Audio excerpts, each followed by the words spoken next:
La main de Barack Obama posée sur les fesses de Melania Trump. C'est faux.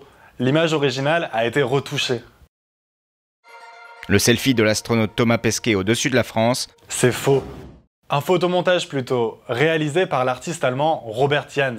D'ailleurs, en janvier 2017, alors qu'une vague de froid tue 7 personnes en Italie, Robert Jans partage des images des canaux de Venise complètement gelés. C'est beau, c'est vraiment beau, mais c'est faux. Il a assemblé des photos provenant de Venise et de lacs glacés en Russie. Trompés, les internautes partagent massivement la publication. En partageant les fakes, nous piégeons involontairement ceux qui nous font confiance, nos amis sur Facebook, nos abonnés sur Twitter ou sur Instagram. Car sur les réseaux sociaux, les fausses informations se confondent avec les vraies. En ligne, il faut donc déployer le même esprit critique que dans la vie réelle. Avant de relayer une publication, posez-vous des questions. Qui partage l'information? Suis-je capable d'identifier la véritable source? Est-ce que je peux lui faire confiance? Ai-je bien lu l'article en entier ou est-ce que je n'ai réagi qu'au titre? Dans la plupart des situations, une rapide analyse de la publication peut vous éviter de relayer une fausse info.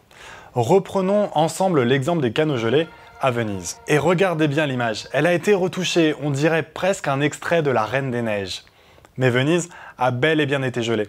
Une recherche Google canaux plus gelés plus Venise indique que la lagune a déjà été sous l'emprise des glaces en 2012, contrairement d'ailleurs à ce que disait la légende du fake. Le plus dur finalement, ça n'est pas de détecter le fake, c'est de ne pas céder à la pulsion du partage immédiat. Si j'ai encore des doutes, je dois mener ma propre enquête. Tout d'abord, je vérifie l'authenticité du compte à l'origine de la publication. Est-il actif ou non? Par qui est-il suivi? Quel est le ton des autres posts? Quelles informations sont disponibles dans la courte biographie? Sur Twitter, comme sur la plupart des autres réseaux sociaux, je peux vérifier l'authenticité d'un compte grâce à la petite pastille bleue. Cela signifie que l'identité de la personne derrière le compte a été vérifiée par Twitter. S'il s'agit d'une image suspecte, je recherche si elle a déjà été publiée ailleurs grâce à Google Images. Enfin, si le compte n'est pas authentifié comme officiel, j'utilise la démarche inverse, je trouve le site officiel de la personnalité ou de la marque et je regarde s'il renvoie vers le compte qui m'a partagé l'information. Alors partez du principe qu'une photographie, une vidéo ou une infographie ne constitue pas une preuve en soi et que le nombre de partages ou de vues sur une publication n'est pas un gage de fiabilité. Bref, soyons critiques, ne partageons que ce dont nous sommes sûrs.